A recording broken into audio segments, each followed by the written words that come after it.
হে আমার রব, আমি জানি না কিভাবে ডাকলে আমার ডাকে সাড়া দিবেন। আমি জানি না কিভাবে চাইলে আমার চাওয়া আপনি পূরণ করবেন। আমি জানি না কিভাবে হাত উঠালে আমার হাত আপনি ভরে দিবেন। আমি জানি না কিভাবে দোয়া করলে আমার দোয়াগুলো আপনি কবুল করবেন। কিন্তু আপনার গুনাহগার বান্দার অন্তরের খবর জানেন। ইয়া রব, আপনি তো আমার অন্তরটা দেখেন।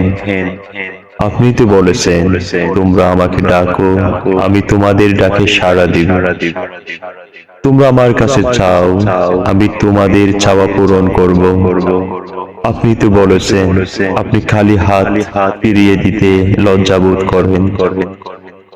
আমি আপনার অযোগ্য বান্দা সত্ত্বেও আপনি আমাকে যোগ্যতার বাইরে অনেক কিছু দান করেছেন। আমি এবারও বিশ্বাস করি আপনি আমাকে নিরাশ করবেন না।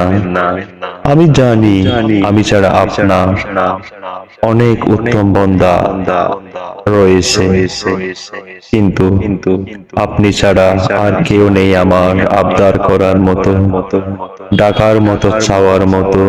ইয়া রব, আমি দুর্বল, আমার ধৈর্যের পরীক্ষা নিবেন না মালিক। আমি তার উপযুক্ত নই,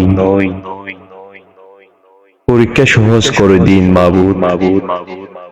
আপনি আমার ডাকে সাড়া দিন, আমার চাওয়া পূরণ করুন ইয়া মালিক। আমি খালি হাত আপনার রহম দিয়ে পূর্ণ করে দিন। আমার খালি হাতখানা আপনার রহমত দিয়ে পূর্ণ করে দিন আল্লাহ। হে আমার রব, ইয়া রব্বুল আলামিন, হে আল্লাহ, আমি জানি না অতীতে কতটা পাপ করেছি, কত ভুল করেছি জেনে না জেনে, কত মানুষকে কষ্ট দিয়েছি, হয়তো কত ওয়াক্ত নামাজ কাজা হয়ে গেছে, কার কার নামে গীবত করেছি, কার কার নামে সমালোচনা করেছি, কত কি দেখে হিংসা করেছি। আস্তাগফিরুল্লাহ। হে আল্লাহ, হে আমার রব, আপনি এখন আমাকে এমন ভাবে তৈরি করুন যাতে সব থেকে আস্তে আস্তে মুক্তি পেতে পারি।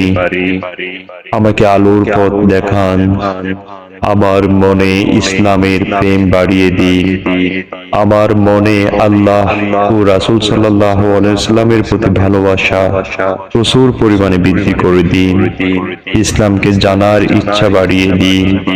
ইয়া আল্লাহ, কোন বিপদ আসার আগেই আমাকে তা থেকে রক্ষা করুন, আমাকে সকল প্রকার খারাপ কাজ থেকে রক্ষা করুন, আমাকে পাপ থেকে দূরে থাকার তৌফিক দান করুন।